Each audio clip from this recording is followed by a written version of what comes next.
Olá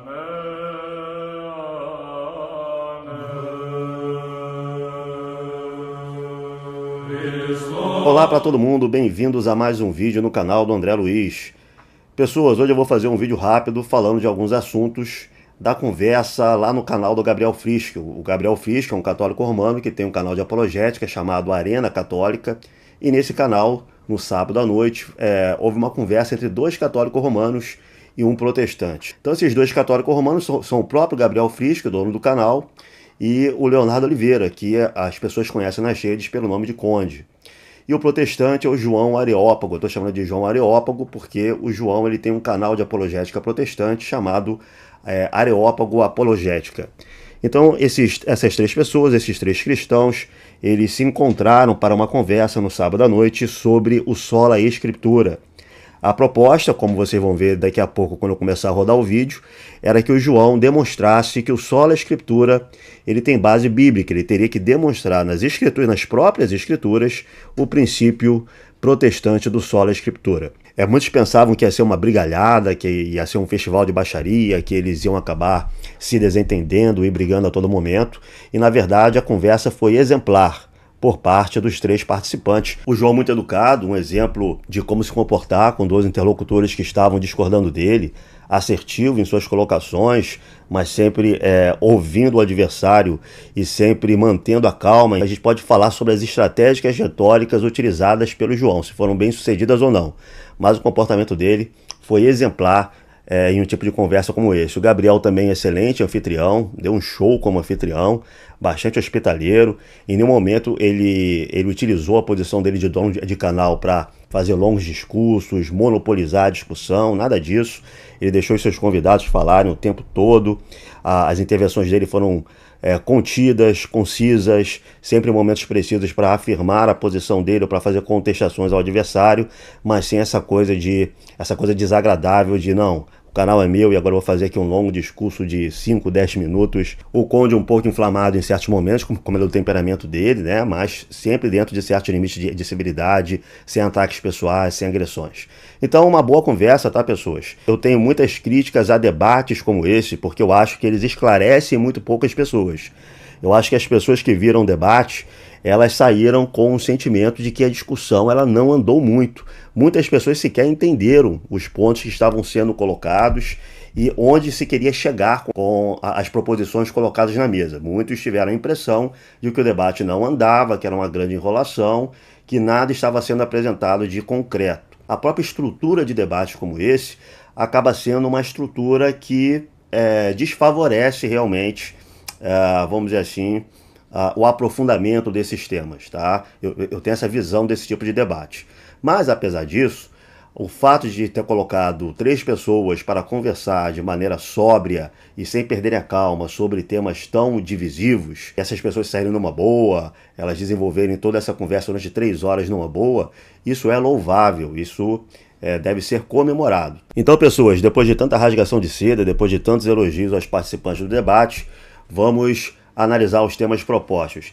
Debate não, foi mais uma conversa informal. A gente não tinha uma estrutura de regras formais de debate.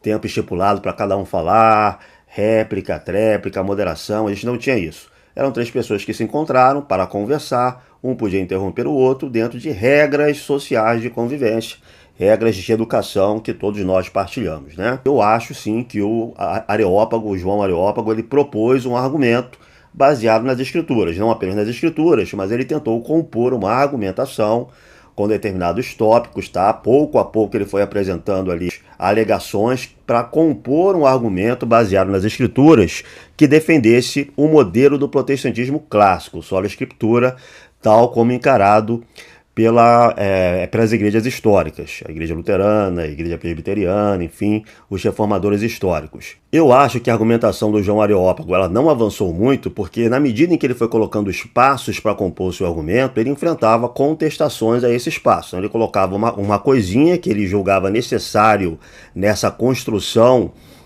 desse modelo protestante, ele enfrentava uma contestação e ele tinha que defender, de alguma maneira, ou vamos dizer assim, enfrentar ou lidar com essa contestação.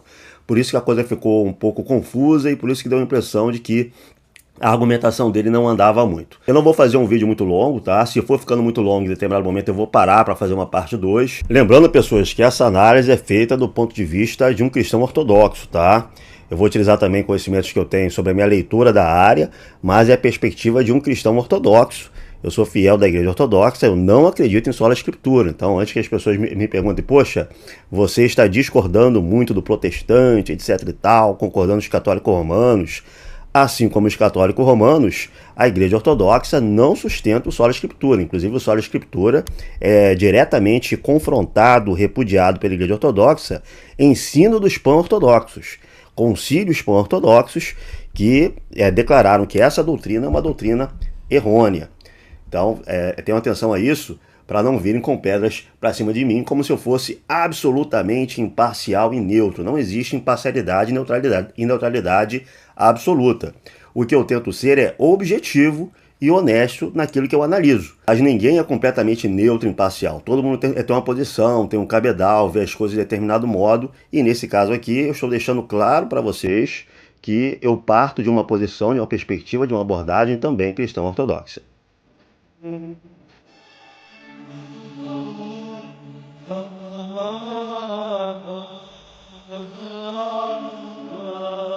O tema do debate proposto é que você demonstrasse nas escrituras, através de versos bíblicos, que de fato a sola escritura é uma ideia que existe nas escrituras, né? Está exposto, é uma doutrina apostólica ali, onde eu gostaria que você me citasse alguns versos que demonstrassem isso, e você demonstrasse que de fato é a única conclusão necessária e possível desses versos a noção de sola escritura. Se você quiser definir sola escritura de antemão, também você que sabe, cara. Então a proposta da conversa está clara aí, né? O João Areópago, ele teria que demonstrar o sola escritura nas próprias escrituras, que afinal são a regra infalível de fé para o protestante. Esse é um argumento muito comum que nós ortodoxos e também os católicos romanos fazemos aos protestantes. A sola escritura, ele não parece ser uma tradição apostólica, ele é um princípio regulador criado por Lutero em determinadas circunstâncias ali do século XVI, e como princípio regulador, ele tem, vamos dizer assim, esse problema básico. Os apóstolos parecem não terem ensinado o sola escritura, ou pelo menos não existe nenhuma evidência que os apóstolos tenham ensinado esse princípio. Então, essa é a proposta do debate. Vamos ver como é que o João ele vai defender o modelo protestante a partir daí. Você consegue definir sola escritura? Sim, muito bem. Defina, por gentileza. Essa daqui é a definição clássica. A sola escritura, as escrituras são a única fonte de fé, né, infalíveis para formar doutrina, né? E também é a juíza mestre, no qual julga todas as outras fontes, né? Tem esse caráter jurídico, né? Isso daqui vai ser exposto desde os primeiros reformadores, Lutero, você vai ter o próprio Melanchthon, você vai ter o Martin Chapman, né, na resposta ao Concílio de Trento, que eu já li, inclusive, grandes partes, não todas, mas já li grandes partes, e eu tenho eu sou mais chegado propriamente a essa questão dos luteranos, né? Então, coisas bastante luteranas. Também sem a definição, né? Também dos reformados, eu acho que os reformados vão concordar mais ou menos com essa definição, a grosso modo. O Turretini, lá no compêndio teológico dele, tem mais ou menos essa definição. Inclusive, já li toda a questão do Turretini sobre as escrituras do compêndio teológico. Né? A própria Confissão de Fé de Westminster, né, também vai declarar que, naquilo que tange, também, além disso, as questões de fé necessárias para a nossa salvação, as escrituras são claras, é bem isso que diz lá, você como reformado vai poder confirmar. A Confissão de Westminster vai dizer que, em todas as questões essenciais para a salvação, as escrituras são claras, de forma que mesmo uma pessoa simples possa entender e chegar àquela compreensão daquela doutrina. Então, basicamente, isso daí. Perfeito. Bem definido aí. Então, veja bem, o João aceitou a definição do Gabriel, né? Então a gente não vai ter aquela retórica que muitas vezes a gente ouve em debates como esse, você não sabe o que é o sola escritura, você não sabe o que é o sola escritura. O Gabriel definiu muito bem o sola escritura baseado nas fontes clássicas do próprio protestantismo. Então, o sola escritura, as escrituras são a única regra infalível de fé e doutrina para o cristão. As escrituras são suficientes também, todas as doutrinas essenciais à salvação estariam nas escrituras, e elas são claras, existe uma perspicuidade das escrituras. Todo cristão simples, mesmo cristão simples, pode encontrar essas doutrinas de fé dentro da Bíblia, dentro dos textos escriturísticos. Essas características conformam o sola escritura. O sola escritura não nega a existência de outras fontes de autoridade. não nega que a igreja é uma autoridade, o magistério é uma autoridade, não nega, vamos dizer assim, a existência de chaves hermenêuticas para interpretar também as escrituras. O que ela coloca é que as escrituras são a única regra infalível de fé. E essa regra infalível de fé, que contém tudo que é necessário doutrinariamente à salvação e que são claras o suficiente para qualquer pessoa comum entender, essa regra infalível de fé julga todas as outras autoridades. É mais ou menos isso aí, colocado pelo Frisch e que o João concordou. Então vamos partir daqui. Eu só colocaria alguma luz a mais nisso daí, que na verdade é definir o que não é também, né? Você definiu corretamente o que é, mas eu gosto sempre de definir o que não é também. Acho que é, na verdade, o caminho que ajuda melhor você falar o que não é uma coisa do que é. Então, olha só, o João é apofático, né? É o apofaticismo do João Areópago. Ele prefere dizer o que não é do que dizer o que é. Aqui, fazendo uma brincadeira, o apofaticismo é uma via negativa, né? Uma via de exposição doutrinária que nega características a determinados objetos a fim de a gente ir alcançando uma compreensão cada vez mais profunda dele, né? Então, por exemplo, uma bola de futebol, ela não é quadrada. Uma bola de futebol, ela não é de vidro. Uma bola de futebol, ela não pesa 100 quilos. Então a gente vai fazendo essa brincadeira para ter uma visão cada vez mais ampla do objeto, uma visão abrangente que não seria alcançada se a gente só fizesse afirmações sobre ele, só definições afirmativas. Eu estou falando disso, estou fazendo essa brincadeira porque a teologia ortodoxa ela se utiliza muito do apofaticismo. Então quando a gente fala sobre Deus, a gente também nega determinadas qualidades a Deus para vamos dizer assim, alcançar compreensões cada vez mais transcendentes, compreensões cada vez mais amplas da transcendência divina. Então Deus não é material, Deus não é mal, mas Deus também não é imaterial, Deus também não é bom. Tá? E você vai ampliando a sua compreensão a respeito da divindade, da transcendência divina, através de uma via negativa, de uma teologia apofática. Então, só aproveitando a oportunidade que o João Areópago abriu aqui, porque ele está dizendo mais ou menos isso, só que sobre o princípio do Sola Escritura. Não, você definiu o que é, mas eu quero fazer algumas observações sobre o que não é, para a gente ter uma correta visão a respeito desse princípio protestante. O Sola Escritura, como você mencionou, é a única regra de fé e prática infalível. Essa palavra faz toda a diferença. Por quê? Há alguns espantalhos, né, que montam Sola Escritura como o método de você ter só a Bíblia e não ter mais nada na participação epistemológica e hermenêutica da construção do conhecimento bíblico, né, espiritual. Isso é falacioso. Posso provar a premissa se você quiser a qualquer momento.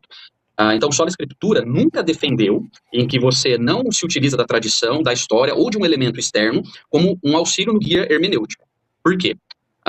Você tem, por exemplo, Calvino, falando o seguinte: muitos nos acusam falsamente, nos colocando contra os pais da igreja, e ele advoga que se os pais da igreja estivessem ali naquela causa, estariam do lado dele. Calvino escreveu as Institutas. Enfim, nós temos provas históricas de que, né, o protestantismo, ele nunca defendeu o Sola Escritura clássico, nunca defendeu a exclusão da tradição no processo interpretativo, epistemológico e hermenêutico.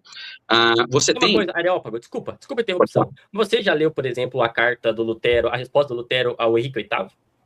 Não. Pois é. O meu ponto sobre isso que você está falando... Você quer terminar primeiro?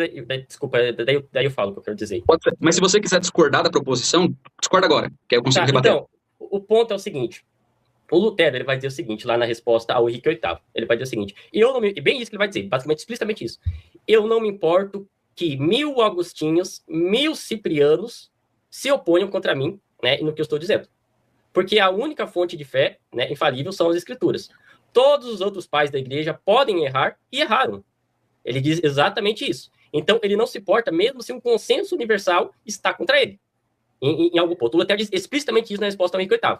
Então, o que acontece? A minha questão sobre isso que você está falando é o seguinte: vocês têm essa ideia. Veja bem, nós não negamos, a Sola Escritura não nega a tradição. De fato, na teoria, a Sola Escritura diz isso. Mas a prática é que a Sola Escritura sempre, não importa se existe um consenso um consenso dos pais da igreja, o concílio, se aquele que se diz protestante professa a Sola Escritura, ele vai dizer o seguinte: veja bem, eu não me importo, todo o consenso dos pais da igreja pode estar errado e erraram. Então, o que me importa é as Escrituras. Na prática, isso não me parece que você levar a tradição como uma fonte de fé, mesmo Só uma que não observação. infalível, entende? Esse é um ponto-chave de todo esse debate, porque existe essa alegação protestante que foi colocado aqui pelo João Areópago, que consiste no seguinte, ó, vocês fazem muito espantalho com sola escritura, porque o sola escritura, ele não abandona os padres, não abandona a tradição da igreja, não abandona a tradição litúrgica, não abandona a própria história do cristianismo, ou seja, todos esses elementos tradicionais podem ser levados em conta para interpretar o sola escritura. Os próprios reformadores originais eram grandes conhecedores da patrística, né? Os luteranos no século XVI conheciam muito dos padres da igreja. Então não dá para afirmar que eles pretendessem, teoricamente, pegar todos os padres da igreja, pegar toda a tradição da igreja e dizer, ó, isso aqui é tábula rasa, isso aqui não vale nada.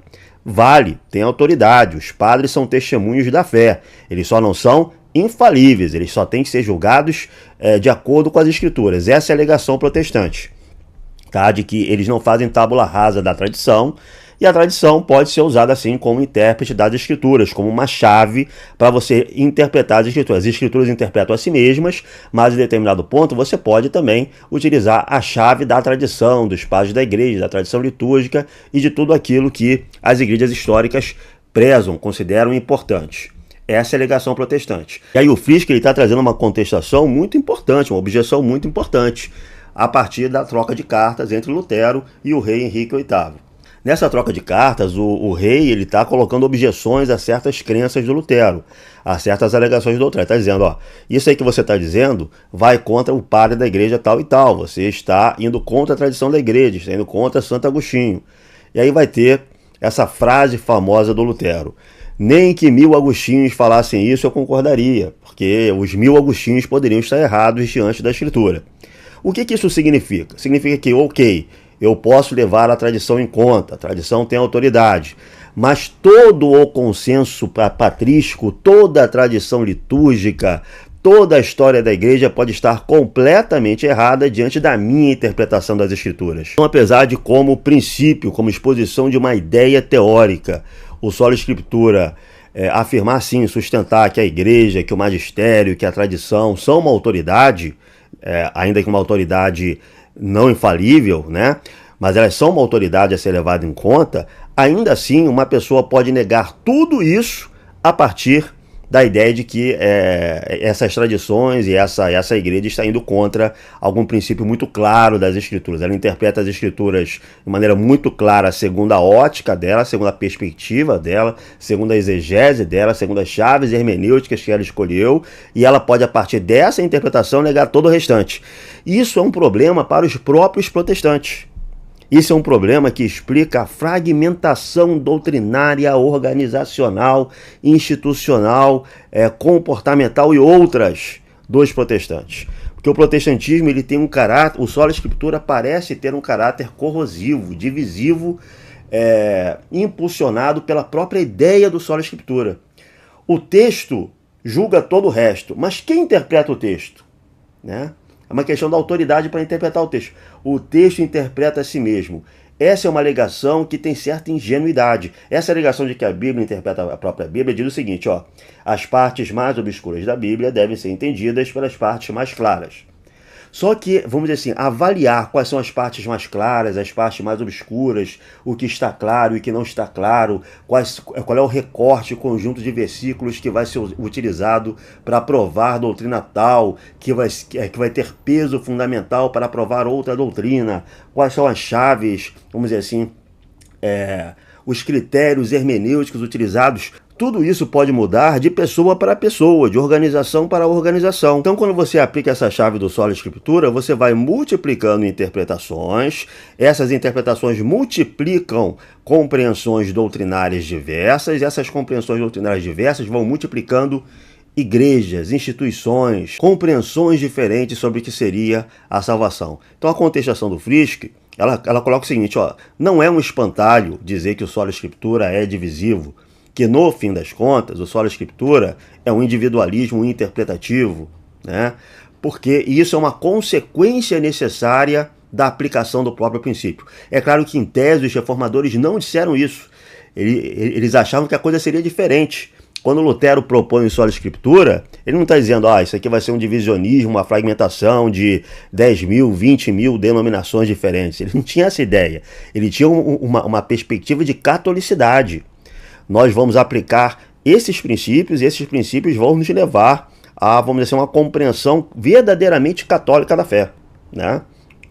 Mas não é isso que parece ter acontecido, para a própria surpresa do Lutero. O Lutero, ele aparentemente ficou surpreso com o fato de que começaram a surgir outras interpretações em seu tempo mesmo de vida, né? Os luteranos não tinham assim, uma visão super positiva dos calvinistas, não gostavam de ser confundidos com os calvinistas, nem com Zwingli ou coisa do tipo.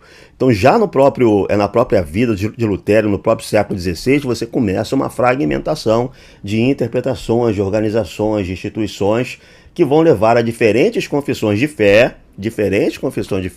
diferentes organizações eclesiásticas e um pluralismo religioso cada vez maior, tá? Muitos teólogos protestantes hoje em dia, muitos historiadores e teólogos protestantes, admitem que existe uma crise do protestantismo em relação a esse ponto. Admitem que o protestantismo se esfacelou em uma multiplicidade de posições religiosas incompatíveis umas com as outras. A contra-argumentação do Areópago vai ser a seguinte: esse é um problema do Sola Escritura na prática, ele admite que isso é um problema que existe na aplicação do princípio, certo?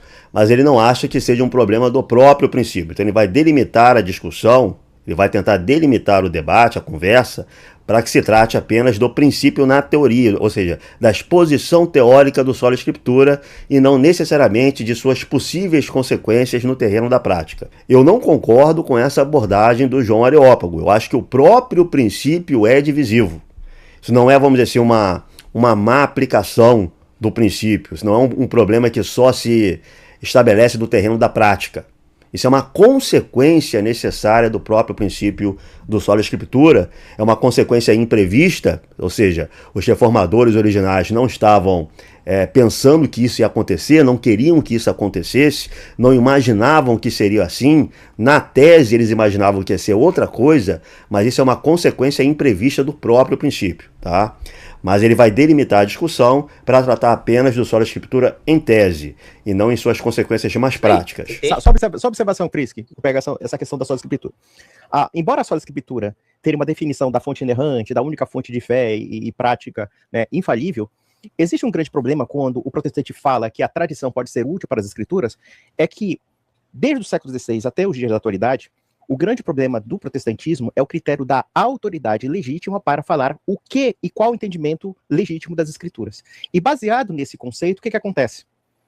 Toda a tradição pode ser demolida a partir desse critério. Por quê? Porque o critério é subjetivo.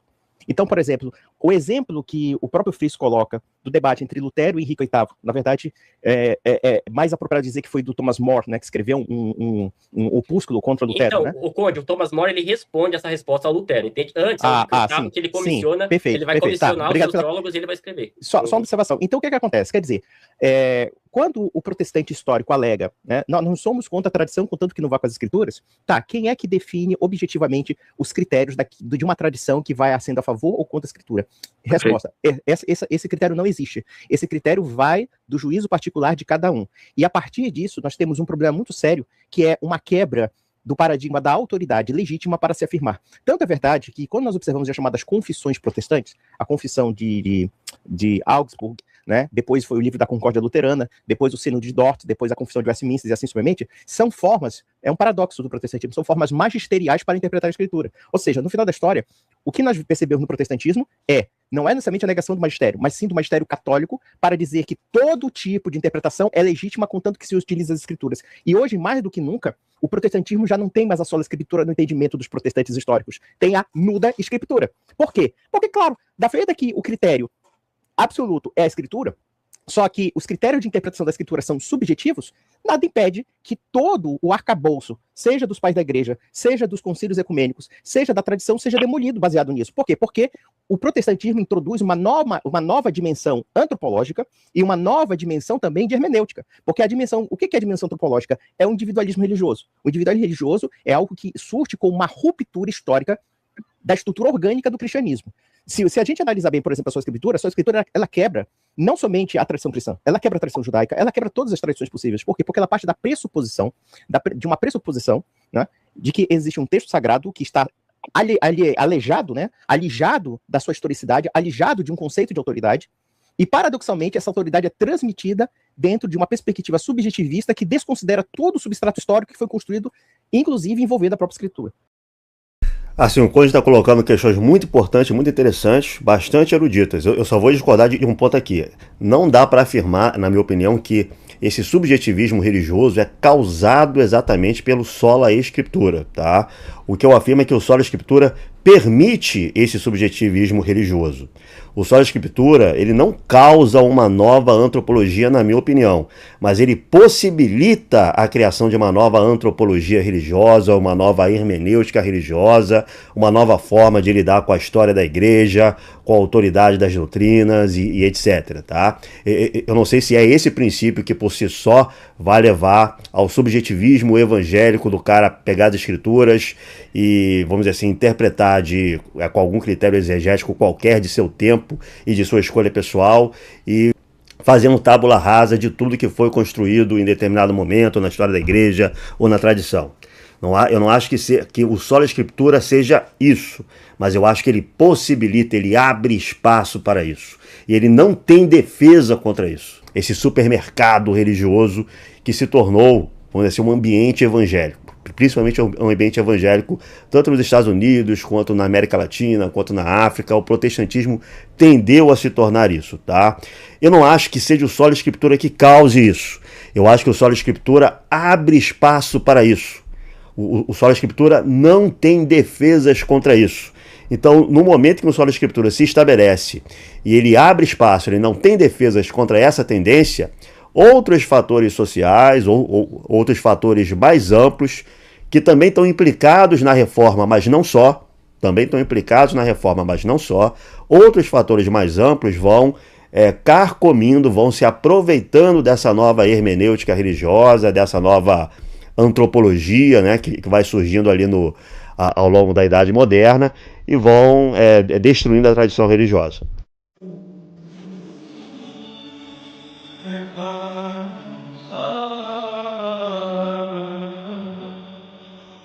Eu discordo disso daí, e eu gostaria que você provasse na prática de que o sola escritura contemporâneo, digamos assim, o protestantismo hoje na prática é nuda escritura, porque eu, né, particularmente defendo uma filosofia que é o seguinte: é impossível praticar o nuda escritura, que é você ter a Bíblia sem nenhum filtro histórico, sem nenhuma participação externa, como elemento que auxilia na epistemologia e na hermenêutica. Posso provar, por exemplo, o simples fato de o protestantismo ter um modelo hierárquico onde você tem mestres, teólogos, pastores, né, ou bispos, e você ter, por exemplo, as denominações tradicionais, né, a metodista, a presbiteriana, terem seminários teológicos, já mostra que não é nuda escritura. Assim, interessante a posição do Areópago, né? Tá dizendo, não existe o nuda escritura, porque é impossível que alguém interprete o texto sem todo um cabedal de seu tempo, todo um cabedal exegético, hermenêutico, chaves que vai retirar do seu tempo para interpretar o texto. Não existe esse individualismo religioso em si mesmo, ele é impossível. Eu acho essa uma posição muito boa, realmente é impossível, tá? Mas isso dilui ainda mais a fronteira entre os problemas práticos e os problemas teóricos do sola escritura. Porque se o nu da escritura não existe de fato, então o que existe por trás dessa fragmentação evangélica, dessa falta total de consenso evangélico sobre o que é a verdadeira organização religiosa, o que é a igreja, quais são os princípios doutrinários, qual é a correta interpretação, etc. e tal, é uma decorrência necessária do próprio princípio estabelecido pelos reformadores. Se os problemas percebidos sob o rótulo de nuda escritura não são o nuda escritura, o que eles são? Eles são a aplicação do próprio princípio do sola escritura. E a contra-argumentação de que a gente pode diferenciar os problemas práticos dos princípios teóricos, ela acaba sendo fragilizada. O que o Conde está falando é que o protestantismo hoje é um subjetivismo onde você desconsidera o auxílio externo como guia hermenêutico para você justamente não cair nesse subjetivismo. Eu vou mostrar aqui um autor, eu não sei se vocês leram, na verdade vou apresentar dois autores, o Obermann, que é francês, e o A.N.S. Lane, que ele é britânico, se eu não me engano. Eles dão dois conceitos de tradição, e é isso que confunde quando vocês falam que o protestante nega a tradição. Ele define tradição 1 e tradição 2. Na tradição 1, ele considera essa tradição como uma tradição que tem participação na formulação doutrinária, que serve como guia hermenêutico para ajudar a igreja na interpretação e não cair no subjetivismo ou no individualismo. É isso, né? Esse tipo de tradição que o protestantismo, eu defendo, tanto histórico como atual, nunca se desvencilhou. Agora, se você tem como tradição a definição que é o magistério católico e a hermenêutica medieval, aí você está falando da tradição que o Opperman... Pode falar. O João Areópago ele vai contra-argumentar a partir da obra de dois teólogos protestantes influentes. O mais influente é o Obermann, que vai fazer uma diferenciação de tradição 1 e tradição 2.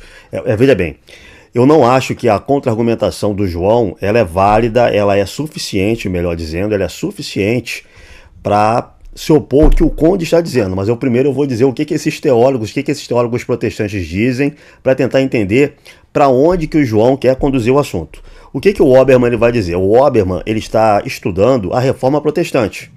Ele está estudando, na verdade, os reformadores do século XVI e início do século XVII. Ele vai dizer o seguinte: a ideia de que a reforma protestante ela deve ser entendida como uma oposição entre escritura e tradição é uma ideia equivocada. Os reformadores eles não eram contra a tradição.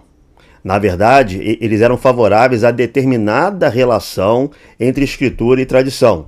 A tradição ela é importante, porque ela é uma chave hermenêutica que ajuda a entender as escrituras, que ajuda a elucidar e a explicar as escrituras. Mas a tradição não é uma fonte de revelação. A tradição ela não tem por si só doutrinas estabelecidas nela. Ela não é um conteúdo de doutrinas ou conteúdo de revelações da fé. Tá? A única fonte doutrinária infalível para um cristão são as escrituras, e a tradição é apenas uma chave hermenêutica. Então existe essa relação entre escritura e tradição que é defendida pelos reformadores, que é, vamos dizer assim, a tradição é importante, mas ela não apresenta novos conteúdos de fé, ela é uma chave hermenêutica, e ela é subordinada às escrituras, que aí sim são suficientes em matéria de fé, tem todas as doutrinas essenciais em termos de salvação, e julgam todas as demais autoridades possíveis, inclusive a própria tradição. E aí o Obermann ele vai além. Por que os reformadores estão estabelecendo esse balanço entre escritura e tradição? Porque, segundo ele, na Igreja Católica Romana medieval, a relação entre escrituras e tradição é diferente.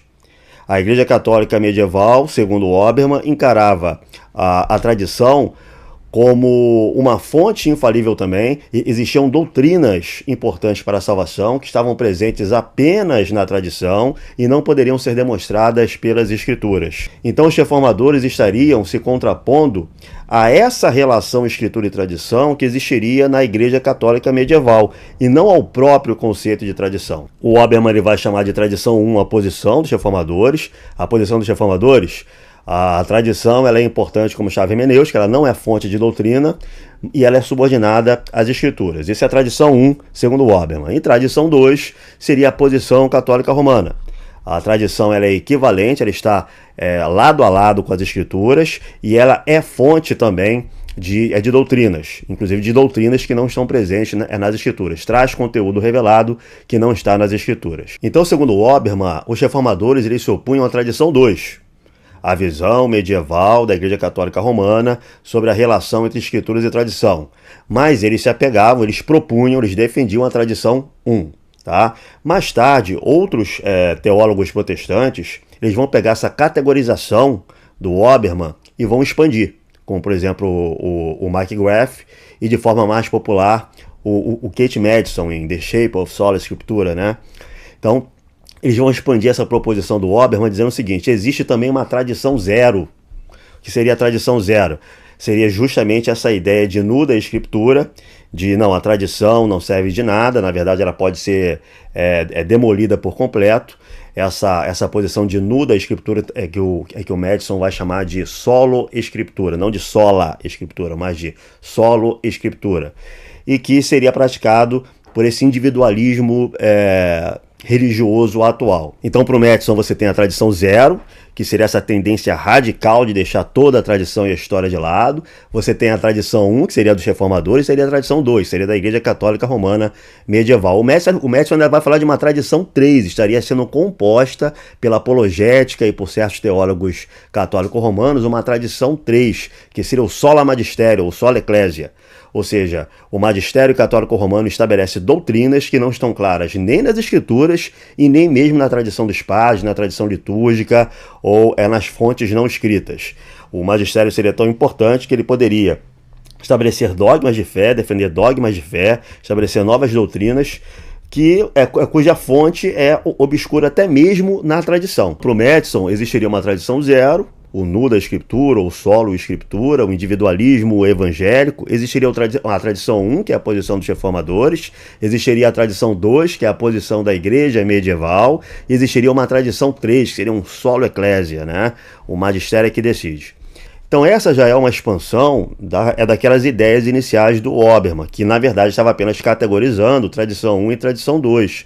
Essas ideias do Obermann são interessantes porque elas possibilitam, abrem espaço para um diálogo com certos católicos romanos, tá? Com certa teologia católica romana que vai dizer o seguinte: a escritura ela tem suficiência material. O que seria a suficiência material? Para alguns teólogos católicos romanos, seria possível defender que todas as doutrinas de fé estariam sim nas escrituras, ainda que de forma implícita, né? Não tão claras, não tão perspícuas quanto a reforma protestante defendia, que todo e qualquer fiel comum poderia ler as escrituras e chegar às conclusões, às verdadeiras doutrinas necessárias à salvação, mas estariam pelo menos implícitas, em sementinhas. Então esses teólogos católicos romanos, eles concordariam com os protestantes tradicionais na seguinte alegação: as escrituras têm sim tudo o que é necessário à fé. Todas as doutrinas essenciais à salvação estão nas escrituras, embora não de maneira clara e explícita. Elas podem estar de maneira muito implícita, que quase ninguém vê. E aí a tradição, ela não entraria com novos conteúdos doutrinários, mas ela entraria como chave hermenêutica. Então existiria esse ponto de contato, de conversa entre o protestantismo tradicional e certa teologia católica romana atual, tá? Esse assunto foi discutido no Vaticano II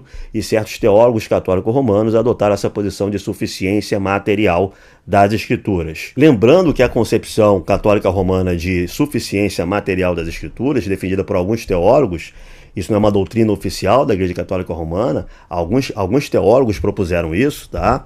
Então, essa doutrina, essa abordagem de suficiência material das escrituras, ela não é a mesma coisa que sola escritura, porque eles continuam advogando a necessidade da tradição e continuam dizendo que a igreja, o magistério católico romano também é infalível. Aquele tripé escritura, magistério e tradição, ele não é demolido pela suficiência material, mas abre-se espaço sim, se aproxima, borra um pouco a diferença entre o que os reformadores diziam e o que os católicos romanos, o que esses teólogos católicos romanos estão dizendo hoje. Eu imagino que o João Areópago esteja citando Obermann justamente para enveredar por essa discussão. Assim, qual é a visão que os seus debatedores católicos romanos têm? Eles adotam a suficiência material das escrituras que alguns teólogos católicos romanos adotam hoje em dia, ou eles mantêm uma posição medieval de que a tradição por si só ela tem conteúdos doutrinários independentes das escrituras? Eu acho que é uma proposta interessante de conversa do João Areópago, tá? Daria muito pano para manga, ajudaria a esclarecer inclusive o que o Vaticano II diz sobre a questão, que existe uma complexidade da resposta do Vaticano II a essa questão, tá? Mas eu acho que não responde à consideração do Conde. Porque o que o Conde está dizendo, ele não está dizendo o seguinte: os reformadores no século XVI e XVII, eles tinham uma concepção de tradição zero. Não, todo mundo concorda que, em tese, a proposta dos reformadores era a tradição 1, segundo a categorização lá do Obermann, tá? O problema que a gente está dizendo é que a aplicação do sola escritura acaba tendendo sempre a uma tradição zero. Mesmo que essas igrejas evangélicas atuais elas utilizem critérios exegéticos externos às escrituras, eu concordo com o João Areópago quando ele diz que é impossível alguém interpretar as escrituras sem critérios extra-bíblicos. Nesse sentido ele está completamente correto, não existe um nu da escritura nesse sentido. Toda pessoa que lê as escrituras ela vai aplicar algum conjunto de critérios hermenêuticos que ela vai escolher dentro do cardápio de critérios existentes para fazer a sua leitura. Então, nesse sentido, ninguém pode ser nuda escriturista em um sentido estrito do termo. Mas a pessoa pode fazer isso deixando toda a tradição de lado. Então, seria a tradição zero da mesma forma, tá? Então, o que o Conde está dizendo, e eu concordo com ele, é que não é que os reformadores tinham uma concepção de tradição zero, e sim que a aplicação desse princípio do sola escritura tende ao tradição zero. Certo? Não tem defesas contra o tradição zero. Possibilita e abre campo para o tradição zero. Tá? Então o João Areópago ele vai colocar um tema bastante importante na mesa, um assunto que não vai ser desenvolvido no debate, mas poderia ser, tá? Mas esse assunto ele não responde à questão colocada pelo Conde. Olha só. Só que existe um porém que você não está notando e que podemos dizer que é uma petição de princípio. Para você afirmar que existem pessoas que são hermeneutas legítimos para interpretar a escritura, então você está afirmando claramente que ele tem um critério de autoridade última para afirmar as escrituras. Esse é o primeiro ponto. Não, na prática é isso, porque na prática é isso. Por exemplo, eu vou citar um exemplo, até que eu fiz uma ironia com você, uma brincadeira com você. Você chegou numa igreja presbiteriana e começou a afirmar que o batismo presbiteriano seria inválido. Não, tá errado a sua premissa. Não, você falou isso. Você falou no vídeo. Eu falei que eu discordo do batismo. Considerá-lo inválido é o que está saindo da sua boca. Não, então pronto, mas se você discorda com uma premissa que implica uma invalidade daquele batismo. Ontológica, não. Não, claro que não. Não, se o batismo é válido ou inválido, não tem essa história. Calma aí. Olha o espantalho que vocês estão criando. Vamos lá. João, é porque isso que você está falando é meio que a conclusão necessária do que você disse, entendeu? Deixa eu concluir, vamos lá? Tá. Tem que distinguir o que é inválido e uma prática doutrinária equivocada. Exemplo, os luteranos, eles creem num tipo... Eu vou pular essa parte pelo seguinte, tá? O Conde ele vai utilizar o João como exemplo de que o sola escritura não tem defesas contra a demolição da tradição, que o sola escritura ele pode ser usado de maneira individualista e subjetivista para demolir qualquer confissão de fé, qualquer interpretação, qualquer doutrina e qualquer tradição. Ele vai dizer o seguinte: você, João, é da igreja presbiteriana. Eu acho que o João é da igreja presbiteriana pelo que eu entendi do argumento do Conde, tá? Se ele não for, eu peço desculpas, mas o que eu entendi da alegação do Conde foi isso. Você é da igreja presbiteriana. Então a igreja presbiteriana tem determinadas crenças e práticas sobre o batismo, inclusive o batismo infantil. Mas você, João, é contra o batismo infantil. Então, você, João, pode ser da igreja presbiteriana e, ao mesmo tempo, discordar dessa crença e prática da igreja presbiteriana. Então, você seria, vamos dizer assim, um exemplo de como o sola escritura ele não fornece, vamos dizer assim, meios para uma unidade de fé. Ele pode, vamos dizer assim, levar a uma fragmentação doutrinária extrema, sem qualquer defesa em relação a isso. O João vai discordar, vai dizer que o Conde está expondo de maneira equivocada o que ele, João, acredita sobre o batismo. Eu vou pular essa discussão porque não é importante para o argumento. A Igreja Católica Apostólica Romana tem a sua posição dogmática a respeito do batismo. Eles vão, de forma objetiva, falar: o protestante enxerga o batismo ou o pratica de forma errada. Errada significa que não é nos moldes dogmáticos e doutrinários da Igreja Católica. Isso é ok, né? Vocês discordam disso. Que a Igreja Católica olha para o protestantismo e fala: olha, a forma como eles enxergam e praticam o batismo não é conforme a Igreja Católica, que é a forma correta. Tá ok essa premissa? Sim, ok. Sim. Agora, ao mesmo tempo, ela afirmou uma coisa, que nós fazemos errado. Ela discorda da nossa prática e da nossa visão teológica do batismo. Ao mesmo tempo, ela considera ontologicamente o nosso batismo válido. É isso que eu tô falando. Tá, são coisas diferentes. Não são diferentes. Eu vou dizer por quê. Sabe por que eu vou dizer por quê? Vou dizer por quê. Porque a sua visão é de um batista. Então, logo, o batista não somente desconsidera o aspecto, no caso, de entendimento sobre o batismo, como também o aspecto ontológico do batismo. Tanto é verdade que eles batizam de novo.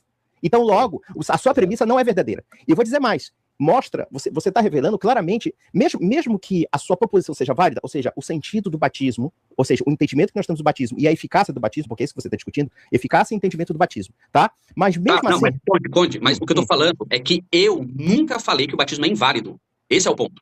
Você está pegando, sim, casos que tem protestantes que rebatizam. Tá. Só uma coisa, Conde, só uma coisa. É que você falou por que você discorda do batismo de infantes? Porque eu não vejo base bíblica, nem registro histórico nos primeiros séculos. Então esse é o ponto, é saber por que o João discorda do batismo infantil se ele é presbiteriano, se ele for presbiteriano. Eu estou partindo do princípio de que ele é presbiteriano ou que ele faça parte de alguma organização religiosa protestante que concorde, que tenha como confissão de fé o batismo infantil, que pratique o batismo infantil pelo menos. Então por que ele discorda de sua própria organização religiosa ou de sua própria confissão de fé ou das práticas da sua própria denominação? Por que ele discorda do batismo de crianças? Ele vai responder: porque eu não vejo isso nas escrituras e na prática histórica. Bom, eu não sei o que ele considera primeiros séculos. O quarto século está entre os primeiros séculos, o século terceiro está entre os primeiros séculos. A gente tem, pelos métodos históricos, a gente tem como demonstrar a existência de batismo infantil na igreja no século II, né? Tipo, a gente pode pegar, por exemplo, Orígenes. Orígenes, importante teólogo ali da escola de Alexandria, uma figura bastante influente em toda a teologia cristã nos séculos III, IV e V. Orígenes, e que é um testemunho histórico importante, né? Ele está escrevendo ali em Alexandria, que é a segunda maior igreja cristã, que é talvez a principal escola teológica. Existem pelo menos 2 obras de Orígenes em que ele defende o batismo infantil, em que ele fala do batismo infantil como uma prática corrente. E em pelo menos uma dessas obras, o Orígenes diz que o batismo infantil ele é uma tradição apostólica. Ele está escrevendo mais ou menos ali por volta de 230 e está dizendo, por causa disso, a gente faz o batismo infantil, a gente tem essa obediência, essa observância do batismo infantil que vem da tradição apostólica, que remonta aos apóstolos. Por que isso é importante? Porque ele está escrevendo isso em 230, mas Orígenes é uma pessoa que nasceu em lar cristão. Ele nasceu ali por volta dos anos 180, 185, e ele já nasce em um lar cristão. O pai dele é inclusive mártir da igreja, São Leônidas de Alexandria, que vai ser martirizado ali por volta do ano 200, 202. Então, Orígenes, ele conhece a igreja, conhece as práticas cristãs de Alexandria desde os anos 180, 190. Ele cresce em meio a esse ambiente. E Orígenes testemunha historicamente que uma pessoa que cresce nesse ambiente nos anos 180 e 190 considera a prática do batismo infantil tradição apostólica. Aquilo estava tão consolidado na igreja de Alexandria no final do século II, que uma pessoa que cresce naquele ambiente da igreja de Alexandria, como é o caso de Orígenes, considera aquilo tradição apostólica. Talvez até, não é impossível imaginar que o próprio Orígenes tenha sido batizado ainda quando criança, já que ele cresce em lar cristão. Tá? Então esse é um importante testemunho histórico de que o batismo infantil existia na igreja, pelo menos desde meados do século II. Para Orígenes, crescendo na igreja nos anos 180 a 190, acreditar que aquilo ali é tradição apostólica, é porque pelo menos desde meados do século II, o batismo infantil era feito ali em Alexandria. Mas é aquele negócio, o Areópago ele pode dizer, não, isso não é antigo o suficiente. Né? Pelo meu critério hermenêutico exegético, isso não é antigo o suficiente, isso não é tradicional o suficiente, por isso eu nego essa crença ou essa prática do batismo de crianças. Veja, esse é o problema do sola escritura. Você pode, a partir desse princípio, adotando critérios exegéticos que você considera melhores dentro do cardápio do seu tempo e demolindo toda a tradição. O motivo que você não... por que você não concorda? Só porque não tem a prática ou porque não, a teologia que você faz isso? Porque biblicamente não é defensável e porque nos primeiros séculos você não encontra essa prática. Perfeito. Por que não é defensável biblicamente? Sabe uma coisa? Por que não é defensável biblicamente? Eu não entendi. Eu não entendi a sua pergunta, Feliz. Por que não é defensável biblicamente? Porque aí eu vou ter que debater sobre o batismo aqui. Você quer debater porque você acredita que a criança precisa ter um entendimento. Aliás, que a pessoa precisa ter entendimento, né? Eu vou resumir, já que você pediu para explicar. Para não virar um debate sobre o batismo, eu vou resumir, tá bom? A intenção não é defender exaustivamente o batismo, mas eu vou resumir. Porque o pressuposto católico é de que a regeneração batismal, ela vai remover o pecado original. Isso, de certa forma, conflita com o sola fide do protestante. Então, por que o católico batiza a criança? Por causa disso. Agora, vamos pegar os protestantes que batizam criança. Você tem, por exemplo, os presbiterianos. Vou usar o exemplo da presbiteriana, né? Porque você mencionou aí. A presbiteriana, ela defende o batismo infantil por causa da hermenêutica aliancista. O que a hermenêutica aliancista faz? Ela tem uma continuidade maior entre os testamentos e ela atribui aqueles sacramentos, não, aqueles sinais da aliança mosaica, ele transfere para o Novo Testamento. Eu não vejo base bíblica para defender isso, porque você não é um correspondente. Pode ser uma figura, mas se você aplica a figura de forma 100% correspondente, você tem implicações práticas, como, por exemplo, a circuncisão era só feita em homens, a circuncisão era feita o 8º dia, então, ou você, como eu falei, a intenção não é esgotar o debate aqui, mas essa é uma das coisas. E aí eu provo que o protestante, ele não é só nu da escritura, quando ele considera, sim, as práticas dos primeiros séculos, como a ausência da evidência lá nos primeiros séculos, ou evidências contrárias nos primeiros séculos, unindo a uma exegese bíblica, que não é a minha intenção aqui fazer de forma exaustiva, eu não creio, mas eu quero saber o que isso vai ajudar para continuar o argumento. Tá, vamos lá. Bom, mas isso não resolve o seu problema, sabe por quê? Porque é o seguinte, o batismo católico, ele é entendido de uma forma uniforme por todos os católicos. Já você não entende o batismo de forma uniforme nem com os membros da sua igreja. Então aqui nós temos uma disparidade doutrinária de entendimento. E partindo da pressuposição de que existe uma disparidade de entendimento, logo, você falou de confissões protestantes. Você não aceita tudo que as confissões protestantes estabelecem. E se você não... Calma lá. Eu vou te dar a palavra. Se você não aceita certas confissões, sabe qual é a autoridade última para afirmar qual batismo é válido, ou pelo menos qual batismo é o correto? É você vai dizer mesmo. Você vai dizer que é o substituído. É o substituído, mas não é? É ou não é? Deixa eu falar então agora. Conde, eu interrompi você porque você disse que eu falei que o batismo é inválido. A minha intenção aqui não é discutir a questão prática a respeito do batismo. Eu só precisei te interromper porque você colocou uma premissa falsa. Eu nunca falei que o batismo é inválido. E eu mostrei pra você que existe diferença de você considerar a prática errada. Mas você disse que discordava do batismo. Então discordar do batismo é um leque de opções. Não, os batistas não somente discordam, como invalidam o batismo infantil. Eles não somente discordam. Então você está dando um novo argumento. Tudo bem, você está racionalizando o argumento, você está explicando que você não concorda com o fundamento do batismo, mas sim a prática do batismo. É isso. Mas ontologicamente eu nunca afirmei que ele é inválido. Esse que é o ponto. Se batizar então uma criança, você acredita que ela foi batizada de fato, ela é renascida. Isso, eu considero, por isso que eu tô falando por mim, porque o Conde disse que eu disse, eu tô respondendo por mim. Eu considero o batismo dos católicos válido. Eu sou contra rebatizar católicos. Eu, João. Então, isso que eu tô falando. O Conde disse, você considera o batismo inválido. Isso tudo é muito interessante para esclarecer as posições do João e dizer, não, Conde, você não entendeu exatamente o que eu falei. Ok, isso é tudo muito legal para esclarecer as posições do próprio João. O problema, o argumento, o cerne do argumento não é esse. O cerne do argumento sola a escritura, você vai levar a tradição em conta, e a tradição 1, tal como defende Obermann, né? A tradição é importante, chave hermenêutica, etc e tal. Mas, no fundo das contas, o João pode falar em nome próprio e dizer, eu considero isso equivocado por causa da exegese tal, baseado em tese teológica tal, do cardápio que eu tenho atualmente, e porque eu acho que tal prática não é antiga o suficiente na história da igreja.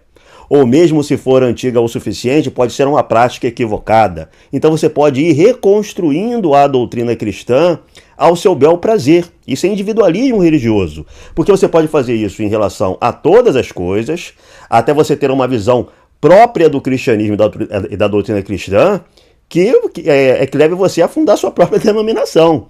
Né? Eu discordo tanto da igreja presbiteriana agora que eu vou criar a novíssima igreja presbiteriana, com o verdadeiro cristianismo, as verdadeiras doutrinas de fé, tá? E as verdadeiras práticas, tal como a minha exegese, etc.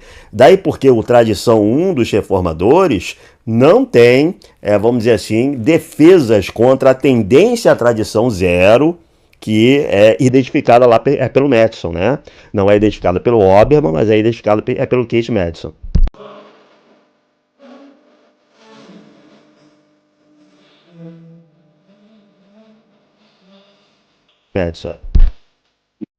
Não, eu considero que é uma prática equivocada, mas pela graça de Deus, pela fórmula, pela intenção, o batismo ele se torna válido ontologicamente. Eu só pausei o Conde para falar disso.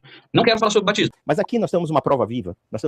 Do problema da sua escritura que você mesmo não está... Sim, tudo bem. Você esclareceu, tudo bem. Eu vou entender o seu esclarecimento, não vou discutir sobre o que você pensa. O que eu vou discutir é que o seu modelo ainda assim falha miseravelmente, justamente porque ainda assim é uma perspectiva subjetiva. Por que eu digo que é subjetiva? Porque, por exemplo, dentro da concepção cristã de doutrina, não basta somente eu ler a escritura e tirar uma conclusão dizendo assim, olha, eu não vejo na Bíblia batismo infantil. Estou dando exemplo, tá? Uhum. Se a gente partir por essa lógica, nós vamos negar dogmas cristãos essenciais. Nós também não vemos a Trindade na Bíblia na época apostólica. Ela foi desenvolvida a posteriori. Então, por exemplo... Consegue provar para mim? Prova que você não consegue ver a Trindade na Bíblia, por exemplo. Os arianos conseguiam fazer isso. Os arianos afirmavam... Não, mas pera lá. Não, mas vamos lá. A Trindade não se baseou apenas numa prova. Ela se baseou no critério de autoridade. Foi o Concílio de Nicéia. Se não houvesse o Concílio de Nicéia para afirmar isso, qual era o critério objetivo de autoridade que afirmaríamos a Trindade? Posso responder? Conde vai aprofundar a questão, ele vai além, ele vai dizer, o problema do seu modelo não está apenas em uma questão prática se a gente batisma ou não crianças, embora você considere o batismo ontologicamente válido. A questão é ainda mais profunda, porque a gente pode contestar a partir desse modelo as doutrinas mais essenciais e fundamentais do cristianismo histórico. A gente pode contestar a partir desse modelo o próprio conceito de Santíssima Trindade. A gente pode fazer uma exegese com critérios hermenêuticos próprios e olhar para as escrituras e deixar de lado até aquilo que os concílios ecumênicos falam sobre a Santíssima Trindade. Os reformadores originais, Lutero, Calvino e etc., o luteranismo, o calvinismo, as confissões de fé do protestantismo histórico, elas são trinitaristas, elas mantêm, elas acreditam, elas confessam as definições trinitárias dos primeiros concílios ecumênicos, Nicéia e primeiro Constantinopla, os dois primeiros concílios ecumênicos que estabelecem, consolidam a abordagem do cristianismo histórico a respeito da Santíssima Trindade. Mas é possível, segundo o seu modelo, diz o Conde, demolir até mesmo isso, olhar para as escrituras a partir de determinados critérios exegéticos e dizer, não, o trinitarismo niceno-constantinopolitano está equivocado. O trinitarismo correto é algum semi-arianismo, algum subordinacionismo, ou então, se quer mesmo ser trinitário, olhar para as escrituras e dizer, não, eu sou unitarista, seria possível fazer isso. O João Areópago ele vai contestar essa alegação do Conde, tá? Ele vai estabelecer, ele vai tentar se contrapor a essa objeção. Antes do concílio de Nicéia, Justino, em diálogo com Trifão, defendeu a Trindade só com o Antigo Testamento. Perfeitamente, mas eu não estou dizendo isso. Onde? Você quer que eu mostre para você? Mostra. Vou abrir. Abre junto aí comigo. Ó, de novo. A Trindade. Para você provar a Trindade, você tem que mostrar que São Justino acreditava que só no Antigo Testamento provar que Cristo era consubstancial ao Pai. Não adianta você pegar texto dizendo que ele é Deus. Entendeu? Não, peraí, vamos lá. Eu vou mostrar, Justino. Eu vou mostrar. Vamos lá. Pesquisem comigo e vejam se não é verdade. Justino, ele vai argumentar. Eu posso pegar a página aqui. Primeiro eu vou falar, vou parafrasear, depois a gente busca o texto. Ele vai falar o seguinte. Trifão fala, prove que existe outro Deus além daquele criador do céu e da terra. Justino, ele vai se basear nessa fala de Trifão e ele vai falar, por exemplo, da sarça ardente. Quando o anjo aparece a Moisés na sarça ardente, ele se apresenta como Deus, Yahvé, correto? Querem abrir o texto bíblico? Não, tá, okay. Tá bom, pode, sem problema, pode continuar. Vamos. Justino vai falar, aquele que apareceu na sarça é Deus, porque é chamado de Deus. Ele cita o versículo. Ele vai falar, ao mesmo tempo, em outro versículo, ele só usa a escritura. Esse Deus que aparece lá é chamado de anjo de Deus. E ele fala, pelo fato daquele que se manifestou na sarça ser um Deus de Deus, isso prova de que existe, Justino falou, de que existe um outro Deus diferente do Criador do céu e da terra. Até aqui. Vocês querem ver o texto? Não, tá bom. Continua. Então, o que o Justino está falando? Existe um Deus, além daquele outro Deus. Calma, ele não se esgota aí. Mas Justino, ele fala, tem um Deus além daquele outro Deus. Ele usa outros versículos, mas esse é um dos que ele usa. Ele usa a teofania lá no Sodoma e Gomorra, mas enfim. Tem um Deus que não é aquele Deus. E ele diz que são pessoas diferentes, porque eles aparecem juntos e de forma distinta na teofania, lá na destruição de Sodoma e Gomorra. Sim. Justino, embora não diga como o concílio de Nicéia diz, ele defende que existe um Deus. Calma, Conde, isso não invalida nada do meu argumento. Calma lá, não é porque... Foi questionado você provar com substancialidade, não que ele considera Cristo Deus, porque a própria Bíblia considera Cristo Deus. Calma, eu não terminei de falar. Termina. Ele vai falar que assim como o fogo que sai de si outra parte dele mesmo, ele traz uma outra unidade dele mesmo e não deixa de ser substância, assim é Cristo e Deus Pai, com substancialidade. Tá errado, tá? Mas vamos passo a passo. Primeiro vamos ver qual é a tentativa do Areópago se contrapor ao Conde. Ele vai dizer, não, na verdade, as doutrinas essenciais estão tão claras nas Escrituras que até mesmo a Santíssima Trindade a gente pode defender a partir delas. Logo, nunca é possível que um nu da Escritura, um solo Escritura, possa, vamos dizer assim, demolir uma doutrina tão essencial quanto o trinitarismo. Qual seria a prova? Que São Justino Marte teria utilizado o Antigo Testamento em diálogo a Trifão para provar o trinitarismo de Nicéia-Constantinopla, ou seja, o trinitarismo ortodoxo, que afirma consubstancialidade e outras coisas na Santíssima Trindade, certo? Então vamos passo a passo para ver se o Areópago está correto a respeito disso. A primeira coisa que a gente tem que ter em mente é que o Diálogo a Trifão é uma obra de São Justino Marte em que ela é composta como se fosse um diálogo entre um cristão e um judeu, certo? E nesse diálogo entre o cristão e o judeu, o cristão ele aceita debater a partir das escrituras judaicas, que nós chamamos de Antigo Testamento. Então, ele tenta falar da Trindade a partir das escrituras judaicas, não porque ele pense que a Trindade só pode ser argumentada a partir da Bíblia ou das escrituras, certo? Porque, por exemplo, lá na primeira apologia, ele vai ter argumentos a respeito da Trindade que partem de outras fontes. Ele vai ter argumentos filosóficos, vai ter argumento a partir da prática litúrgica cristã. A gente não pode pegar diálogo a Trifão e dizer, por São Justino Marte estar argumentando em prol da Trindade a partir do texto do Antigo Testamento, então significa que ele não pode argumentar a partir da tradição, certo? É isso. Segundo ponto, o fato de São Justino Marte argumentar a partir do Antigo Testamento em prol da Trindade não significa que ele prove a questão, não significa que ele prove a Trindade a partir do Antigo Testamento. Para ele provar a Trindade a partir do Antigo Testamento, a interpretação dele tem de ser completamente, vamos dizer assim, irrefutável. A gente tem que chegar à conclusão que não é possível, a partir dos mesmos versículos ou a partir de outras passagens das Escrituras, chegar a uma conclusão diversa de São Justino Marte. Um judeu ele também pode pegar as Escrituras judaicas, tá? E argumentar contra a Trindade a partir das Escrituras judaicas, é o que eles fazem. Ou então, algum subordinacionista, algum heterodoxo do século IV, pegar as Escrituras, agora cristãs também, levando em conta também o Novo Testamento, e argumentar contra Nicéia e contra a primeira Constantinopla a partir das Escrituras. É o que eles faziam. Existiam diversos movimentos subordinacionistas, eles eram trinitários, mas subordinacionistas, tá? O problema não era só o arianismo. A gente fala muito do arianismo, da figura de Ario, heresiarca, tá? Porque ele é quase que uma figura símbolo em relação aos subordinacionistas. Mas, estritamente falando, as ideias de Ario, elas não resumem todos os subordinacionismos que existiam na igreja no século III e no século IV.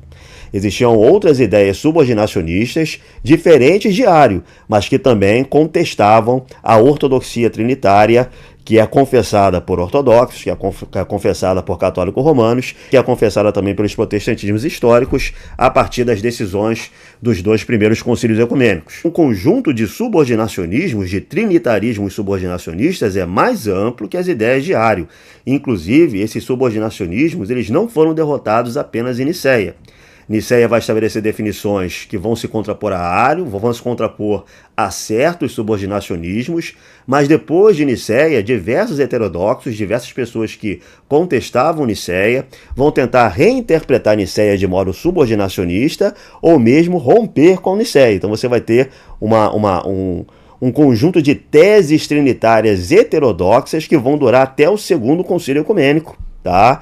Quando os padres capadócios, São Basílio Magno, São Gregório de Nissa, São Gregório Teólogo, vão estabelecer, vão consolidar definitivamente a compreensão ortodoxa da Santíssima Trindade e vão estabelecer o credo niceno-constantinopolitano. Agora o fundamental, a argumentação, a explicação que São Justino Marte dá em Diálogo a Trifão, ela é uma explicação similar à dada pelos padres de Nicéia e de primeira Constantinopla? Ela fala de consubstancialidade, por exemplo? Não fala, tá? Não é uma elucidação, uma explicação, uma exposição da Santíssima Trindade que possa ser comparada sequer a de Nicéia. Não vou nem chegar a primeiro Constantinopla, sequer a de Nicéia. São Justino Marte não fala de consubstancialidade, nem mesmo no exemplo que o João Areópago está dando. Veja, quando São Justino Marte fala existem dois deuses, existem episódios tais e tais nas Escrituras que demonstram a existência de dois deuses, Deus e um anjo de Deus. E esse anjo de Deus é Deus também. E esse anjo de Deus, ele vem do primeiro Deus como fogo de fogo. É a expressão utilizada por São Justino Marte. Ele é fogo de fogo. Ario não contestaria isso. Ario e diversos semi-arianos e outros subordinacionistas do século IV não contestariam isso. Eles não contestavam, por exemplo, que o Filho era luz de luz, tá? É possível ser luz de luz sem ser homoousios, sem ser consubstancial. Certo? Por exemplo, muitos neoplatônicos, muitos gnósticos acreditavam que a alma humana era uma partícula divina. Então a alma humana seria uma partícula da própria divindade. Fogo de fogo, luz de luz. A alma humana teria tudo que a divindade tem, mas em um grau menor, em uma intensidade menor, tá? Então ser fogo de fogo, ser luz de luz, não é a afirmação de que o Filho é luz de luz em relação ao Pai, que o Filho sai do Pai como fogo de fogo, como diz São Justino, não é suficiente para definir consubstancialidade, certo? Porque é possível você dizer isso e, ao mesmo tempo, defender uma inferioridade de essência ou ontológica do Filho em relação ao Pai. Então, São Justino afirma consubstancialidade com o exemplo dele do fogo de fogo? Não, porque Ario por exemplo, Ário, que é um exemplo de subordinacionismo do século IV, não discordaria disso. Na verdade, se a gente quiser utilizar São Justino Mártir para se contrapor a Ário, seria mais interessante pegar as passagens em que São Justino Mártir ele dá a entender que o Filho é sem princípio, que o Filho é Deus sem princípio. Porque no caso de Ário, dos escritos estritamente de Ário, né, que, como eu disse, não esgotam todos os subordinacionismos, nos escritos estritamente de Ário, o Ário ele dizia que a diferença entre Deus Pai e Deus Filho é que Deus Pai era sem princípio e o Deus Filho tinha um princípio temporal, certo? Deus Filho, apesar de ser luz de luz, fogo de fogo, tem um princípio temporal e, portanto, ele é ontologicamente diferente do Pai. Então, nesse sentido, seria até possível utilizar São Justino para se contrapor a Ário, tá? Mas não a todos os subordinacionismos do século IV, porque alguns subordinacionismos do século IV vão dizer que o Filho é luz de luz, que ele é sem princípio, que ele é gerado de toda a eternidade, ele é gerado e não criado temporalmente, tá? E ainda assim eles vão alegar algum tipo de inferioridade ontológica. Ora que São Justino está falando da relação entre pai e filho. A pneumatologia de São Justino Mártir é muito menos desenvolvida, tá? São Justino diz coisas muito menos elucidativas, muito menos explicativas em relação ao Espírito Santo. Ele considera o Espírito Santo Deus, o Espírito profético, como uma divindade, mas muitos heterodoxos, muitos subordinacionistas do século IV também consideravam o Espírito Santo Deus, mas uma divindade inferior. Você tem os macedônios, os discípulos de Eunômio, os pneumatômacos, enfim, você tem uma série de subordinacionismos que vão até, inclusive, defender, não, ok, o Filho é Deus como o Pai é Deus também, mas do Espírito Santo não. Então não dá para dizer que a exposição de São Justino ela seja a mesma coisa que está sendo dita nos concílios ecumênicos, está sendo exposta e elucidada e explicada nos concílios ecumênicos, e não dá para dizer que com essa explicação de São Justino nós consigamos nos contrapor e refutar os subordinacionismos que estavam graçando na igreja no século IV. Só que existe um problema no seu raciocínio. Primeiro, ainda, eu não estou dizendo que a Trindade não era crida antes de Nicéia, não estou dizendo isso. Eu estou dizendo apenas o seguinte, que certos dogmas de fé cristãos só se mantiveram justamente por um critério autoritativo. Foi Nicéia e Constantinopla que encerraram a questão. Se não houvesse... Não, calma lá. Se não houvesse esse encerramento, vocês estariam... Se nós agíssemos como protestantes, ou seja, negando o critério da autoridade, a gente estaria debatendo sobre Trindade até hoje, como dentro dos segmentos protestantes vocês debatem até hoje. Você tem segmentos, por exemplo, do protestantismo que já negaram a Trindade. Não, então, não. Se negaram... Não, Posso citar os segmentos? Os unitaristas. Os unitaristas. Testemunha de Jeová e Mormons. Agora... Não, senhor. No século XVI, os unitaristas, os socinianos. Vocês vão falar dos socinianos? Sim, mas é óbvio. Esse movimento... Existe esse movimento hoje, Conde? Sim. Os unitaristas existem. Os testemunhos de Jeová e os adventistas são filhos deles. Hoje está colocando outro problema, tá? Veja bem. São Justino, ele não explica a Santíssima Trindade, ele não elucida a Santíssima Trindade da mesma maneira que os padres de Nicéia e primeiro Constantinopla. Isso não significa que a fé correta na Santíssima Trindade inexistisse na igreja. Eu, por exemplo, acredito que os gloriosos apóstolos, eles conheciam tudo, eles tinham gnose perfeita, iluminação completa a respeito das realidades divinas e espirituais.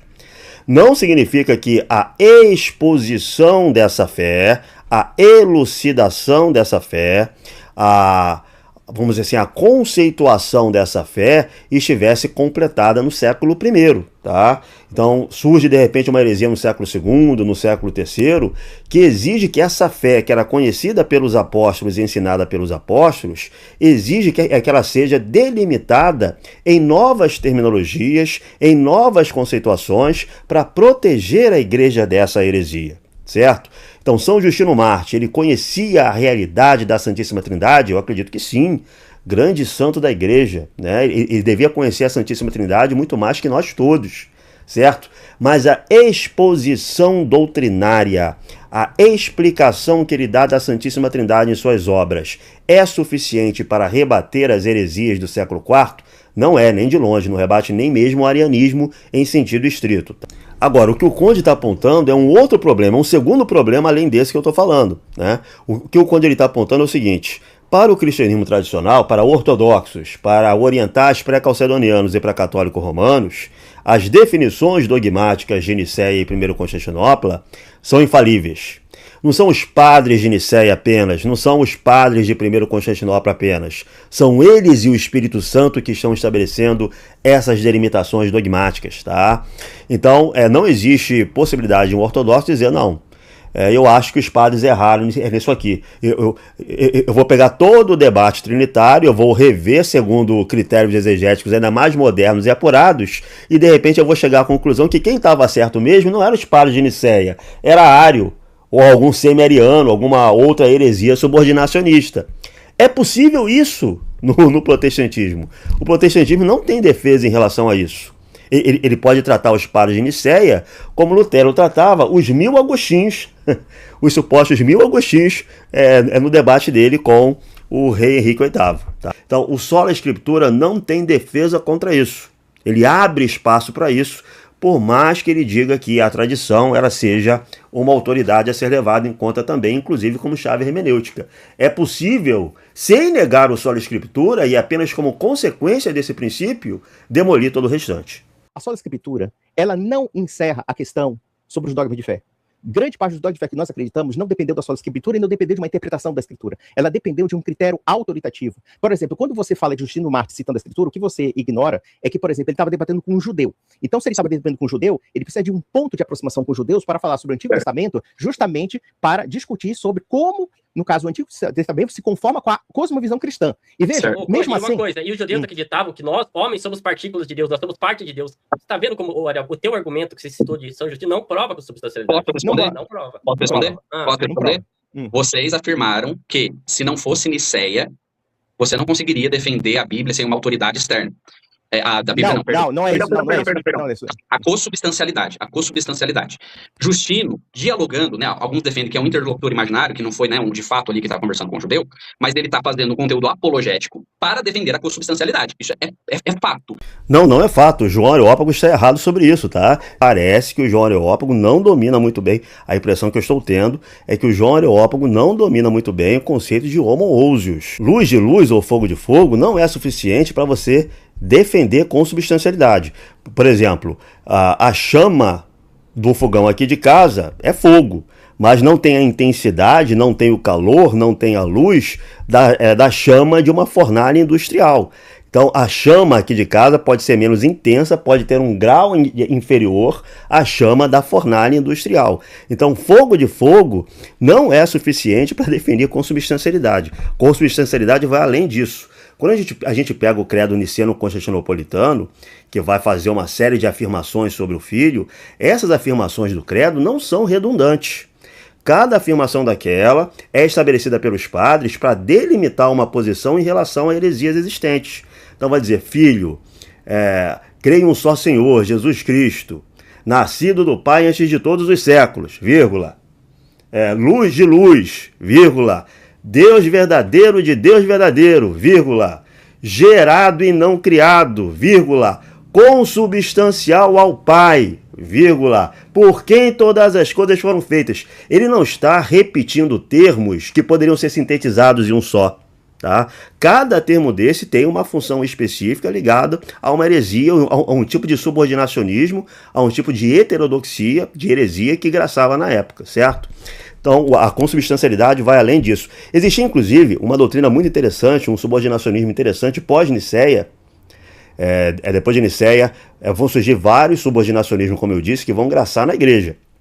E um desses defendia que o homoousios deveria ser deixado de lado, deveria ser apagado de Nicéia e deveria ser substituído pelo homoioi. Por quê? Porque dizia o seguinte, homoousios não é um termo bíblico, não é um termo das escrituras. Você não encontra nas escrituras essa expressão. Além disso, era um conceito filosófico complicado, que tinha uma história no paganismo que era complicada. Então ele defendia utilizar apenas termos, uma terminologia que fosse escriturística.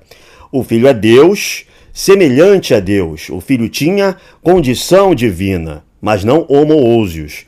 O problema é que adotar apenas a terminologia das escrituras, o homoioi, adotar apenas a terminologia apresentada pelas escrituras, parecia dar margem a muito subordinacionismo. É semelhante em que sentido? É de condição divina em que sentido? Habita nele corporalmente toda a plenitude da divindade, mas o que significa divindade nesse texto? Então é possível você fazer reinterpretações teóricas utilizando apenas a terminologia das Escrituras e não chegar à concepção trinitária dos dois primeiros concílios ecumênicos, certo?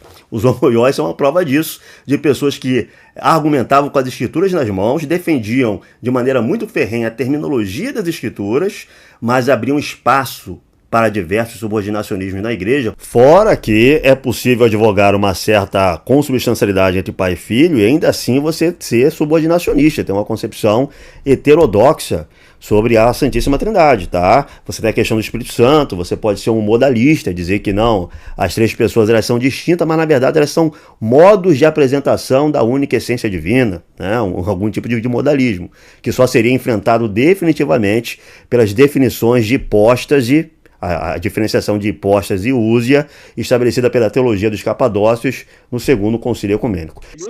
Ele usa o termo não? Não, peraí. Usar o termo é provar a doutrina? Sim, sabe por quê? Eu vou te dizer por quê. Você sabia que no debate de Nicéia o termo consubstancialidade foi tão debatido justamente porque ele não é bíblico? Inclusive, o Ario concordava com todo o credo niceno, menos a palavra consubstancial. Ele dizia o seguinte, inclusive a parte que diz... escuta, Areópago, a parte do credo que diz que Deus é luz da luz, Deus de Deus. O Ario concordava plenamente com isso daqui, você tá entendendo? Inclusive entra nesse argumento que você citou do São Justino. O Ario poderia totalmente concordar com o argumento do São Justino. Deixa eu só pegar, só para incluir um raciocínio. Veja. Eu faço aqui uma intervenção para falar do Gabriel Frisch, que muitos círculos evangélicos falam contra o Gabriel, dizem que o Gabriel não entende as coisas, que não é inteligente. É completamente o contrário. O Gabriel Frisch é inteligentíssimo. Eu recomendo que vocês acompanhem o canal dele, o Arena Católica. Ele é inteligentíssimo e ele tem uma excelente erudição dos problemas teológicos que ele trata, tá? O Gabriel é uma pessoa que completamente por dentro dos assuntos e bastante admirável nesse aspecto. Eu acompanho o Arena Católica e recomendo que vocês acompanhem o Arena Católica também. Ele está completamente correto. Veja, o João Areópago não domina exatamente as discussões ali de Nicéia e do século IV, que vão levar também a primeiro Constantinopla, tá? Luz de luz ou fogo de fogo não era um problema para Ário e para diversos outros subordinacionistas. Se você observar os argumentos antitrinitaristas, eles usam as três pessoas da Trindade como nós usamos, só que o entendimento é contraditório, ou pelo menos é um entendimento diferente. O sabelianismo, por exemplo, falava que as três pessoas eram emanações do mesmo Deus. Não havia três pessoas distintas, era puramente aparência. Mais ou menos era isso. Tá? O paripassianismo, todos esses elementos assim, tentavam explicar as três pessoas. A diferença é que sim, Nicéia consagrou uma tendência que era dominante da igreja, que era o senso fidei da igreja. Claro que eu não estou dizendo que a Trindade, aqui o que eu estou colocando é o seguinte, você falou da sola escritura, certo? Que na verdade, por exemplo, o batismo de crença não será válido porque você não encontra claramente nas escrituras, claramente, tá? Não tem válido. Não é inválido. Sem problema. Não, o que não impede a contradição com relação à sua igreja. Mas o fato é o seguinte, e que aí também é outro problema da sua escritura, é o problema da autoridade. Então o que eu estou te falando é o seguinte, se você coloca a sola escritura nesse limite, a gente já percebe aqui duas contradições. Primeiro, a questão mesmo da própria noção do batismo. A noção do batismo modifica substancialmente também o entendimento do batismo, como também a aplicabilidade do batismo. Inclusive, vocês não se entendem nesse ponto. E nem a sola escritura resolve o problema. Outra coisa, a questão mesmo das três pessoas divinas. Por exemplo, o primeiro autor patrístico que fala sobre a Trindade foi Tertuliano. A gente sabe disso. Que ele escreveu um livro chamado De Trinitate e foi introduzido e acabou sendo uma explicação teológica. Mas você é trinitário? Vamos lá. Partindo da pressuposição que você tem discordâncias sobre entendimento do batismo, baseado numa concepção pessoal do batismo, o que impede de uma pessoa chegar e dizer a Trindade não é bíblica e o meu entendimento da Trindade não é o entendimento da igreja? Posso responder? Então o Conde, ele volta ao seu argumento. Veja, o que impede um protestante, a partir do próprio modelo, negar o trinitarismo? Ele pode chegar a uma concepção trinitária subordinacionista qualquer do século IV contra os pares de Nicéia, né? O que impede isso? Olha a falácia de vocês, eu quero provar por analogia que é errado o que vocês falaram. Se não tem a palavra consubstancialidade, não tem defesa da doutrina. Foi isso que vocês falaram? Correto? Eu não. Não é isso. É que a consubstancialidade... A gente vai voltar lá e vai ver. Só para esclarecer Eu não falei isso. Então reformule. Porque tá gravado. Não, calma lá. A consubstancialidade, ou a homousia, no sentido grego, foi uma tentativa de encontrar uma terminologia apropriada para explicar a Trindade. Tá? Perfeito. Só que o problema é o seguinte, só que essa terminologia, ela não existia, e por exemplo, na época dos apóstolos. Então, o que acontece? Quer dizer, a doutrina cristã, ela precisou ser amadurecida, e também certos conceitos tiveram que ser acrescidos. Se nós aplicássemos a sola escritura de uma forma, como, por exemplo, você está falando do batismo, né? Que o entendimento dos primeiros cristãos sobre o batismo seria uma coisa, nós não concordamos, evidentemente, com isso, mas veja, a própria dimensão da doutrina cristã, ela não dependeu da sola escritura. Isso aqui já está muito claro. só pelos argumentos que nós estamos expondo aqui. Pelo contrário, foi necessário uma perspectiva magisterial, ou seja, de um ensino de alguém que estava afirmando como nós devemos entender tal coisa, e que a escritura suficientemente não explica claramente. Então, logo... De uma coisa é o São Justino falar. Eu posso até considerar que São Justino acreditava em Trindade, não tem problema nenhum. Mas já entra a questão da tradição. O ponto não, mas que a gente vai... vamos lá, porque o debate pro debate aqui, nas escrituras, né? Tipo, por exemplo, a Trindade pode ser demonstrada nas escrituras, com substancialidade nas escrituras, por exemplo, que é que, por exemplo, a tua confissão diz que, tipo, tudo que é as doutrinas essenciais para a salvação estão claras, qualquer um pode chegar. Então, por exemplo, a Trindade, então, deveria ser provada nas escrituras e não por São Justino. Então, eu acho que porque a gente não está entrando até agora no nosso debate principal aqui, né? Sim, vamos usar isso para a gente entrar no debate principal, então, que é mostrar dentro da escritura, só a escritura. Perfeito. Mas, ó, o que eu quero dizer é o seguinte, vocês disseram que se Justino não fala com substancialidade, ele não está falando da doutrina. Assim, não é isso. Eu acho que o João Areópago, na minha avaliação, ele foi refutado em relação a esse ponto, refutado de maneira muito incisiva, muito pertinente pelo Gabriel Frisch e pelo Conde. O Gabriel Frisch mostrando para ele que São Justino Mártir não estava falando de consubstancialidade.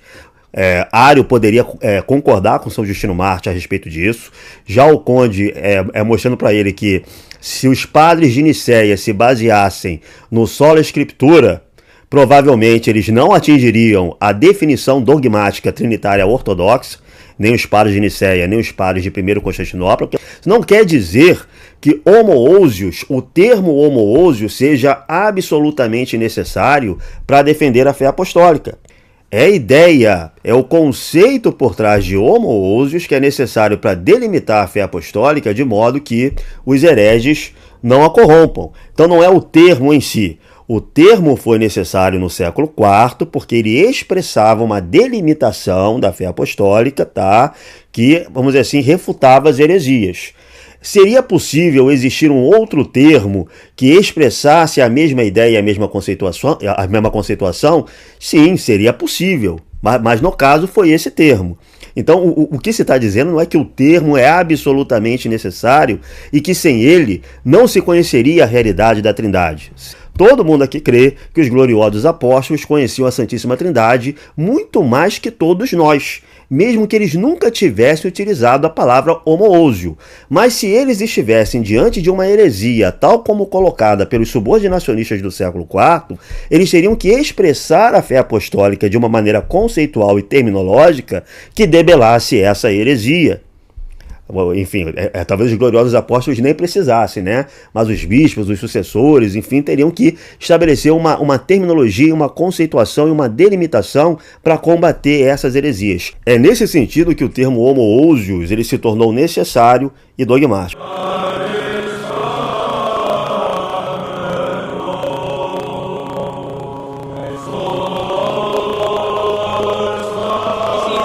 Pode clipar e mostrar em que momento que eu não afirmei isso. Eu até falei para você da interpretação do Concílio de Nicéia, de luz da luz, Deus. Esse é a questão terminológica, João. Okay. É a questão terminológica. Só que então, eu vou perguntar e vocês respondem sim ou não. Se mesmo que não haja uma terminologia a respeito do conceito, o conceito não existe no conteúdo? Isso depende. Não, veja. Consegue responder com sim ou não? Sim, veja. A princípio, vamos lá, pera lá, só para fazer uma consideração. Assim, essa é uma estratégia retórica do João, na minha opinião, para escapar a refutação, tá? Para escapar o ponto. O ponto dele foi refutado. É evidente que o entendimento existe, o entendimento pode existir, a ideia, a compreensão da Santíssima Trindade pode existir sem a terminologia, certo? Mas a comunicação correta desse entendimento depende de uma terminologia adequada. Então, se não houver uma terminologia adequada, principalmente diante de contestações ao entendimento correto, o que vai prevalecer é um entendimento equivocado, ou seja, a heresia. É evidente que quando falamos da questão da Trindade, você tinha, sim, uma ideia de três pessoas distintas dentro de um mesmo Deus, e que, claro, Justino Mártir acreditava nesse conceito. Só que não foi suficiente para explicar a Trindade. Então, mas isso não contraria o conceito clássico de sola escritura. Vocês estão se baseando no seguinte: não pode haver. Mas por que não contraria? Vamos lá, por que não contraria? Eu explico para você. Justamente porque os autores clássicos que explicam justamente o período histórico da reforma e como os reformadores entendiam escritura e tradição, eles vão definir o seguinte: que os reformadores nunca defenderam a exclusão de qualquer auxílio externo, qualquer participação da igreja de forma epistemológica, hermenêutica, na compreensão da verdade. Perfeito, o princípio é esse. O problema é, um protestante hoje, ele pode concordar com todo o modelo que o João está expondo aqui, ele pode concordar com o conceito de tradição 1 do Obermann, ler toda a literatura patrística, ler toda a história da igreja, ler toda a controvérsia subordinacionista do século III e IV e concluir, pô, o que está certo mesmo é o semi-arianismo, certo? Como Nicéia não é infalível, como o primeiro Constantinopla não é infalível, a gente pode fazer desses padres 1000 agostinhos e discordar deles, porque a minha interpretação da escritura é semi-ariana. Isso não é impossível. E como é que você vai se contrapor e se defender em relação a isso? Esse é o ponto do Conde sobre a corrosão que o Sola Escritura pode causar na fé apostólica e no cristianismo histórico ao longo do tempo. Não é assim uma má aplicação do princípio, é o princípio aplicado, mesmo que seja uma consequência imprevista daquilo que os reformadores iniciais queriam. Esse é o argumento que eu acho que o exemplo que o João tentou aplicar aqui, não. Eu vou tentar aplicar aqui esse exemplo de São Justino, mas esse exemplo não funciona bem. Esse exemplo foi refutado. É preciso que ele defenda de uma outra maneira. Você está pressupondo isso, mas eu quero saber qual autor defendeu isso, Conde? Vamos lá. Você mesmo é a prova viva disso, cara. Quando você Qual autor defendeu isso? Calma lá, deixa eu falar. Não, nenhum autor defendeu isso. Nenhum autor defendeu isso. Eu falei, uma coisa é a teoria, outra coisa é a prática. Calma lá. Deixa eu só falar uma coisa. Pera lá. Vamos lá. Quer falar da prática, a gente fala. Mas vocês concordam que nenhum autor defende o que vocês estão falando? Depende. Vamos trabalhar com sim, não. Eu vou provar que sim, sabe por quê? Porque é o seguinte... Algum autor que defendeu isso? Você vai provar que sim? Vamos lá. Não, eu posso provar através dos segmentos protestantes que surgiram. Não, então você quer provar na prática. Certo? João está tentando aqui delimitar uma diferença entre teoria e prática que proteja o princípio contra as suas consequências históricas, embora ele não tenha sido capaz de defender, certo? De expor, de explicar como o princípio, como a tese, o modelo, a teoria do modelo poderia levar ao trinitarismo ortodoxo e não ao semi-arianismo, ou ao subordinacionismo qualquer, né? Que é o ponto onde a gente estava. Então ele está tentando delimitar retoricamente, não, tudo bem. Mas ele está tentando voltar a um ponto anterior do debate. Não, essa é uma questão apenas de prática. Eu não acho que seja um problema só de prática. Se fosse um problema só de prática, o João teria sido bem sucedido na sua tentativa de demonstrar, exemplificar como o modelo poderia sustentar o trinitarismo ortodoxo. Eu não acho que ele foi bem sucedido em relação a isso. Isso tem muitas implicações para as conversas entre ortodoxos, católicos, romanos e protestantes. Inclusive conversas que eu coloquei lá no meu vídeo anterior sobre desenvolvimento doutrinário, a la Newman, né? Defendido pelos católicos romanos. O Newman oferece a Trindade como um exemplo de desenvolvimento doutrinário e o aprofundamento doutrinário, o desenvolvimento doutrinário à ortodoxa, que é um aprofundamento terminológico, conceitual de verdades de fé, certo? Eu critiquei o protestantismo por não ter um modelo que seja capaz, de fato, de responder a essa constatação de que a fé apostólica foi inteiramente dada no primeiro século, mas a exposição dessa fé apostólica, a igreja mudou ao longo do tempo. Eu disse que os protestantes não têm um modelo capaz de explicar que eles mantêm a mesma fé dos apóstolos, mesmo tendo sofrido tantas mudanças ao longo do tempo, como católicos romanos têm, o desenvolvimento doutrinário, histórico doutrinário de Newman, e como nós ortodoxos também temos, o aprofundamento doutrinário de São Domito da Romênia, por exemplo. Tá? Então, apesar de estar tentando retornar a um ponto anterior do debate, em que ele tentava estabelecer uma delimitação entre prática e teoria, eu acho que o João ele falhou em demonstrar como o modelo na teoria poderia ser eficiente para defender o trinitarismo ortodoxo. Na prática tem uma teoria, por exemplo, Ana Batista nega uma tradição essencial da igreja. Não estou invalidando. Conde, vamos lá. Eu não estou invalidando você usar a prática para provar o seu ponto. Eu só quero definir as coisas primeiro. Vocês concordam que, dentre os teólogos, historiadores que fizeram literatura observando a reforma protestante, nunca, inclusive católicos, nunca defenderam que o Sola Escritura exclui participação eterna de elementos como, né, servindo de auxílio hermenêutico? Vocês concordam com isso? Não, eu vou discordar. Então, só uma coisa, no que eu já li de teologia protestante, Lutero, as confissões de fé, o Martin Chemis, Turretini, de fato, nenhum deles fala a tradição deve ser jogada fora. Mas essa é a teoria, de novo, é o meu argumento. Calma lá, deixa eu falar. Você vai falar da prática, mas o que eu tô perguntando é sobre, você conhece algum autor? Você falou que discorda, qual autor? Não, calma lá, deixa eu só falar uma coisa. Primeiramente, quando nós analisamos pelo aspecto prático da reforma... Tudo bem, Conde. Eu sei que você vai usar... Calma, mas pera lá. Conde, é que você discordou, Conde, você discordou de eu falar dos autores. Eu tô falando de autor. Você disse que discorda de que não tem autor que defende que o solo escritura é a exclusão de elementos externos que ajudam na hermenêutica. Você falou que discorda disso, não da questão prática. Eu quero que você responda isso. Você se equivocou na sua fala? Ou você conhece algum autor Ei, para de responder a minha pergunta. Seja honesto, por favor. Deixa eu responder, porra. Vamos lá. Fique quieto. Vamos lá. Calma. Não, tudo bem, mas você tá querendo responder para mim? Vamos lá. Por isso que esse modo de interrupção atrapalha. João está dizendo agora que esse modo de debate, interrompendo um ao outro, atrapalha. Mas foi o próprio João que propôs, que defendeu esse modo de debate, esse modo de conversa, lá no início do vídeo.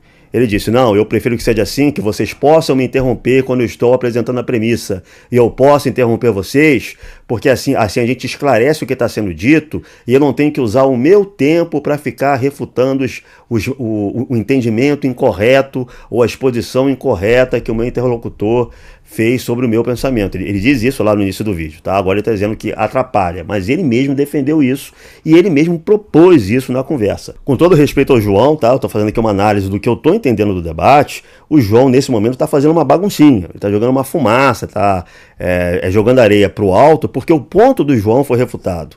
O Conde colocou o seguinte, olha, a gente pode mostrar como a aplicação desse modelo do solo escritura, do modelo pretendido pelos reformadores, embora eles defendessem o modelo tradição 1, a aplicação desse modelo leva ao tradição 0, para utilizar aí as categorias do Madison, tá? Então leva ao tradição 0.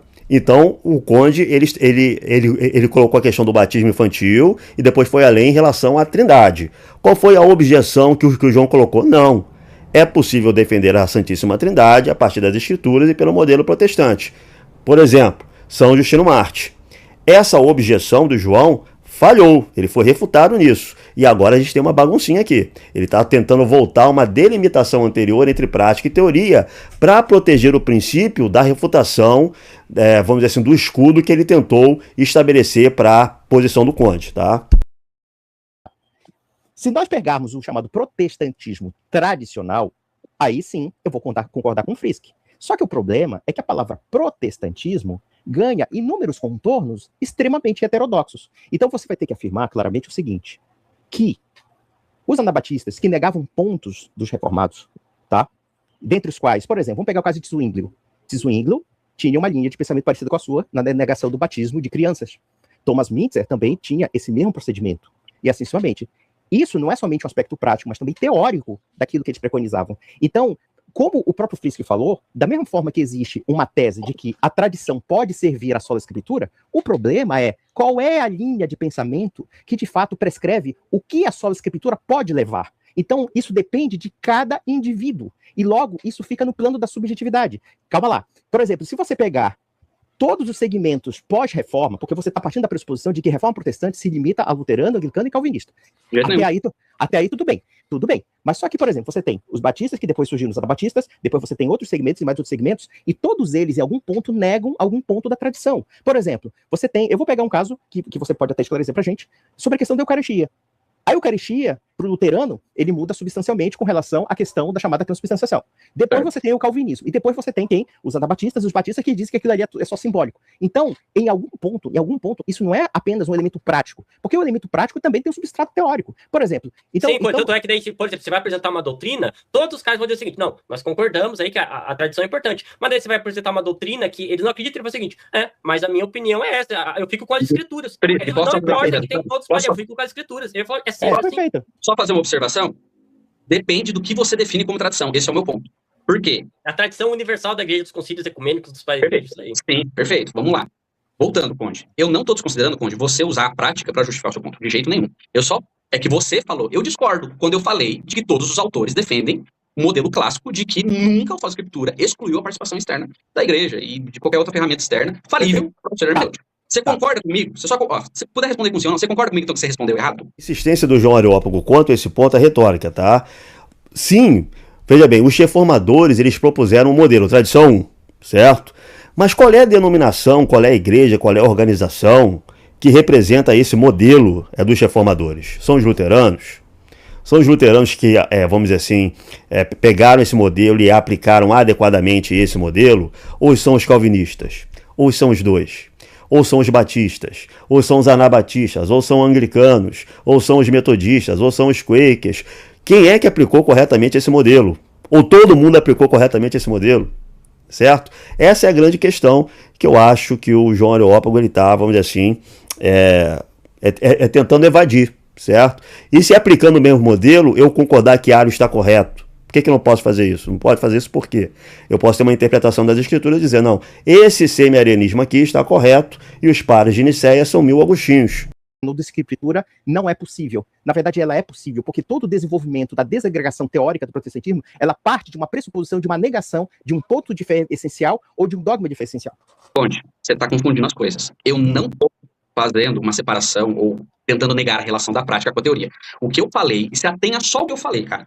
Eu falei que não existe nenhum autor, agora eu tô falando de teoria. Depois a gente fala de prática. Se quiser marcar um debate só sobre a escritura e seus problemas práticos, a gente debate, eu não tô fugindo da conversa. Perfeito. Eu tô falando que eu disse que autores nunca defenderam isso. E você disse que discorda disso, não da prática. Você tá falando da literatura. Não, da literatura. Do ponto de vista dos cristãos reformados tradicionais, a resposta é, evidentemente, eu vou concordar com Frisch, evidentemente. Tá? Então, mas esse é o meu ponto.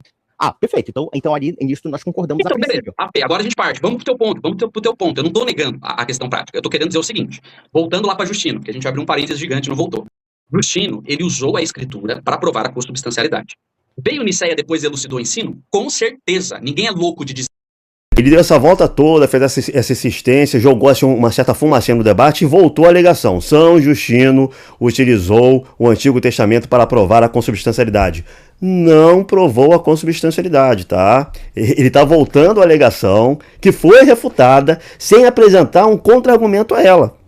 Certo? Ele fez uma baguncinha, jogou um montão de areia, jogou um montão de fumaça e apresentou a mesma alegação que foi objetada, que foi refutada. São Justino Marte não prova a consubstancialidade a partir do Antigo Testamento. Fogo de fogo, luz de luz, são expressões usadas para indicar procedência, origem. São Justino está apontando que o Filho é gerado diretamente de Deus Pai e não de qualquer outra coisa. E que o Pai, ao gerar o Filho, não perde nada de sua própria divindade. Ele não é diminuído, não há qualquer divisão, ele continua o mesmo, como luz gerando luz. Já o termo homoousios, consubstancial, é muito mais específico. Ele tem uma finalidade muito mais particular. Ele quer afirmar que Pai, Filho e Espírito têm a mesma e única natureza, a mesma e única essência divina. Eles têm uma igualdade ontológica, não apenas porque sua natureza é semelhante ou parecida, mas porque eles têm rigorosamente a mesma e única úsia, a mesma e única divindade. Mas quando você fala, tá vendo, a escritura não foi, o solo escritura não funcionou na prática. Você tá batendo... E não funcionou. Posso falar por que funcionou? Porque justamente a definição de solo escritura não exclui a participação da igreja na elucidação do ensino. Mas aí você tá... Não, tá errado. Eu vou dizer por que tá errado. Sabe por que eu vou dizer que você tá errado? Vamos lá. Eu vou dizer? Se fosse assim, acataria o segundo concílio de Nicéia, o concílio ecumênico, não acatam. Os protestantes não acatam os 4 concílios ecumênicos? Não. Segundo concílio de Nicéia, concílio ecumênico. Por que você não venera a imagem, Areópago? Me explica por que você não venera a imagem. De qual concílio de Nicéia você está falando? Segundo concílio de Nicéia. Sobre a iconoclastia. Eu tô falando do primeiro. Sim, o Fisco é bem inteligente, né? O Fisco ele notou todas as voltas que o Areópago está dando e falou, não, mas se fosse assim, vocês aceitariam o segundo concílio de Nicéia. Não, mas eu estou falando do primeiro. Mas se você pode negar o segundo, por que você não pode negar também o primeiro? Esse é o ponto, tá? E o João, ele tá fazendo uma baguncinha para confundir os debatedores católico-romanos, na minha opinião, tá? Sem responder ao ponto colocado pelo Conde e também pelo Frisch. Como é que ele pode dizer que o nuda escritura ou solo escritura, lá na visão do Metson, né, o tradição zero, não é decorrência da própria aplicação do sola escritura, assim como os reformadores estabeleceram o sola escritura para negar certos princípios da tradição, os seus continuadores, os seus sucessores no tempo foram negando cada vez mais princípios através da aplicação do mesmo modelo. É o ponto que está sendo colocado. A objeção, a tentativa de se defender dessa crítica feita pelo João Areópago é São Justino. Não, mas São Justino demonstrou pelo Antigo Testamento a consubstancialidade. Não demonstrou. E a prova que vocês não aceitam a tradição é que vocês não aceitam o concílio de Nicéia. Não, calma aí. Aí a gente tem que voltar e definir o que é tradição. De novo, eu vou trazer 2 autores aqui para vocês. E o que eles olhando para esse evento histórico, o que eles definem como tradição? Eu vou dar no mínimo 3 definições e a gente vai partir disso. Eu vou parar um pouco aqui esse react, tá? A gente continua em um segundo vídeo, se vocês gostarem e acharem interessante, para a gente continuar esse react. Eu vou parar por aqui, já tem quase 55 minutos de vídeo. A sola escritura não foi demonstrada ainda nas próprias escrituras, eles estão apenas limpando o terreno e discutindo questões concernentes ao próprio conceito de sola escritura, ao próprio modelo proposto pelos reformadores. Na minha avaliação, foi feita uma crítica muito importante a esse modelo. O João está tentando se defender dessa crítica de duas maneiras, delimitando, fazendo uma delimitação, uma separação, uma fronteira bem nítida entre prática, a má aplicação do princípio e o próprio princípio. Mas foi objetado, segundo, vamos dizer assim, crenças do próprio João, que contesta o batismo infantil, mesmo sendo presbiteriano, segundo eu entendi, o João contesta o batismo infantil, foi objetado pelo Conde que é possível, a partir do modelo da literatura proposta pelos reformadores, a tradição 1, segundo a classificação do Obermann, trazida à discussão pelo próprio João, é possível, a partir desse modelo, negar não apenas o batismo infantil, como faz o próprio João, como negar até doutrinas como a Santíssima Trindade, né? O João tentou defender o modelo diante dessa posição do Conde. Disse não, porque São Justino, argumentando a partir do Antigo Testamento, provou a consubstancialidade. Não provou, tá? Isso foi refutado e ele não teve, vamos dizer assim, um contra-argumento à refutação. Ele apenas voltou à alegação inicial. Eu vou parar por enquanto os comentários desse debate. A gente volta em um segundo vídeo, caso vocês gostem. Comentem, deixem nos comentários o que vocês estão achando sobre a conversa entre os debatedores. Deixem nos comentários o que vocês estão achando sobre os meus comentários, a respeito dos meus comentários. Se vocês gostaram, se vocês curtiram, deem aí o joinha, né? Se inscrevam no canal e recomendem esse vídeo para os conhecidos de vocês. E eu volto muito em breve para falar desse assunto e de outros temas ligados à Santa Igreja Ortodoxa. Valeu!